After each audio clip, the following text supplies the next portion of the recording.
નારદજીએ કહ્યું તો હવે મારે ક્યાંય શાસ્ત્રી ગોતવા જવું નથી, તમે જ મારા ભાગવત કથાના વક્તા બનો, હું યજમાન બનું, તમે કથા સંભળાવો. સનકાદી ઋષિઓએ સ્થાન બતાવ્યું, ગંગા કિનારે આનંદ નામનો તટ છે, ત્યાં તમે ભાગવત કથાનું આયોજન કરો. નારદજીએ ગંગાના કિનારે આનંદ નામના તટ ઉપર ભાગવત કથાની શરૂઆત કરી છે. સનકાદી ઋષિઓ છે ને એ કથા વાંચવા માટે આવે. સનક, સનંદન, સનાતન, સનતકુમાર આ 4 ઋષિઓ છે ભાગવત કથા વાંચવા માટે આવ્યા છે.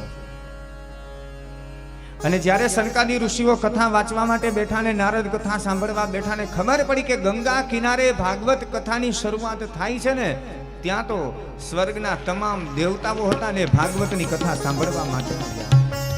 4 વેદ હતા એ બધા ભાગવતની કથા સાંભળવા માટે આવ્યા. તમામ પર્વતો હતા એ બધા ભાગવતની કથાના ભાગવતજીના સાનિધ્યમાં આવ્યા. બધા તીર્થો, વેદ મંત્રની 16,000 ઋચાઓ, બધા ઋષિઓ, બ્રાહ્મણો બધા કથા સાંભળવા આવ્યા. ખાલી કલ્પના કરો તમે કે જ્યાં ભાગવતની કથા થાય ત્યાં બધાય ત્યાં આવી ગયા.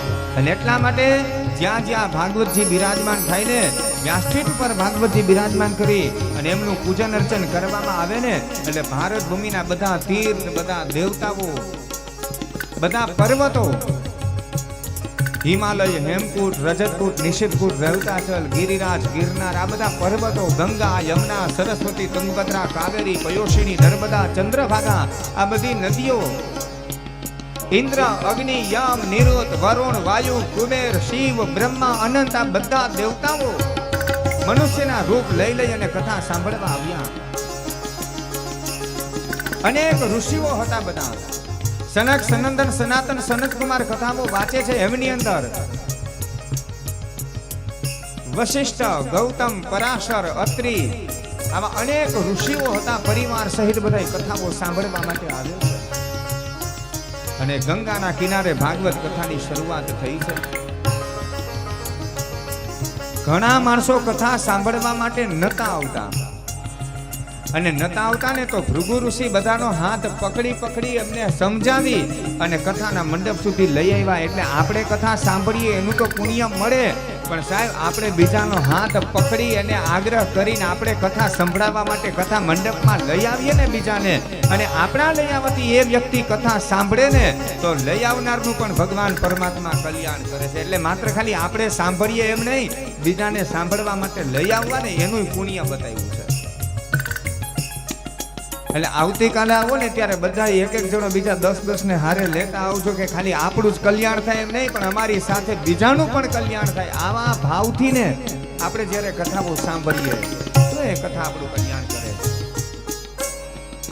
અને ગંગાના કિનારે વિશાળ જન વેદની અંદર ભાગવત કથાની આજે શરૂઆત થઈ છે. તમામ દેવતાઓ, ઋષિઓ, બ્રાહ્મણો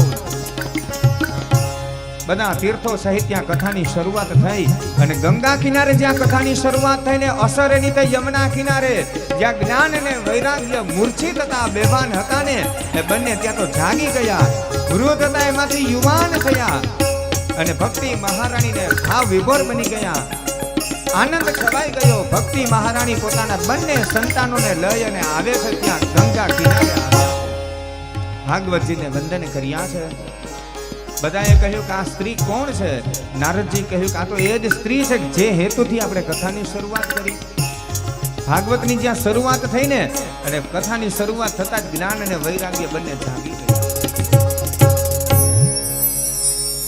જ્ઞાન અને વૈરાગ્ય બંને જાગૃત થાય છે. નારદજીએ ભક્તિ મહારાણીને વચન આપ્યું હતું. જ્ઞાન અને વૈરાગ્ય મૃત્યુ નતા પામેલા, પણ બેભાન હતા, મૃત હતા, સૂઈ ગયા હતા.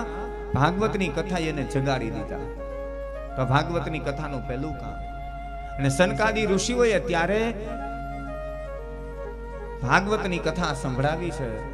દેવર્ષિ નારદે આમ તો એક વખત બ્રહ્માજી પાસેથી કથા સાંભળેલી હતી, પણ આજે સપ્તાહ શ્રવણનો વિધિ સનકાદી ઋષિઓ પાસેથી દેવર્ષિ નારદ સાંભળે. 7 દિવસ સુધી કથા કરે છે સનકાદી ઋષિ. અને ભાગવતની અંદર લખેલું છે કે 7 દિવસની જ્યારે ભાગવતની કથા ત્યાં વિરામ થાય છે ને 7મા દિવસે ગંગા કિનારે સનકાદી ઋષિઓ જ્યારે કથા કરતા હતા ને ત્યારે ભાગવતજીમાંથી ને સ્વયં ભગવાન શ્રી હરિ ચતુર્ભુજ નારાયણ ત્યારે પ્રગટ થાય છે. હાથની અંદર શંખ, ચક્ર, ગદા, પદ્મ ધારણ કરેલા ભગવાન પરમાત્માએ ત્યારે દર્શન આપ્યા.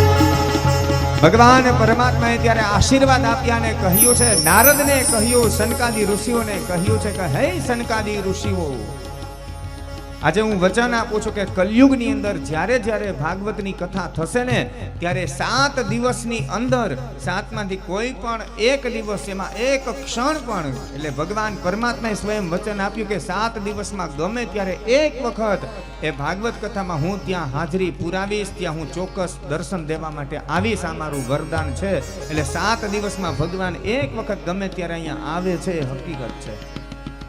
ક્યારે આવે, ક્યાં સમય આવે, ક્યાં રૂપમાં આવે, એ આપણે ઓળખી લેવાની જવાબદારી આપણી. પણ ભગવાને વચન આપેલું છે કે જ્યાં ભાગવતની કથા બિરાજમાન થાય ને, ત્યાં ભગવાન ચોક્કસ પધારે. સનકાદી ઋષિઓએ ભક્તિ મહારાણીને કહ્યું, ભક્તિ મહારાણી કહ્યું કે અહીંયા બેસવાની જગ્યા નથી, મારે બેસવું ક્યાં, આમાં મને ક્યાંય સ્થાન નથી, એટલું આમ માણસો છે બધું. ત્યારે સનકાદી ઋષિઓએ કહ્યું, ભક્તિ મહારાણી, તમારે બેસવા માટે ક્યાંય જગ્યાની જરૂર નથી, આ જેટલા ભક્તજનો છે ને, એ બધાના હૃદયની અંદર જઈને તમે બેસો. અને ભક્તિ મહારાણી બધાના હૃદયની અંદર બેઠા, અને ત્યારે બધા ભક્તને જે ભાગવતજીમાંથી ચતુર્ભુજ નારાયણ ભગવાન પરમાત્મા દિવ્ય પ્રગટ થયા, સાક્ષાત દ્વારકાધીશ. અને દ્વારકાધીશનું દિવ્ય સ્વરૂપ કેવું હતું કે દ્વારિકાનો નાથ મારો રાજા રણછોડ, કે એણે મને માયા લગાડી. એ ભગવાન દ્વારકાધીશ જે મને તમને સાહેબ માયા લગાવી છે ને, એની જે આપણે જે કથા કરીએ અદ્ભુત, તો એ ભગવાન પરમાત્મા એની કથા. અને એ ભક્તિ મહારાણી એક એકના હૃદયની અંદર બિરાજમાન, ભગવાનના હૃદયમાં બિરાજમાન થાય, ભક્તિ મહારાણી આપણા હૃદયમાં બિરાજમાન થાય, અને પછી તો આપણને ભગવાનના દર્શન થાય જ ને.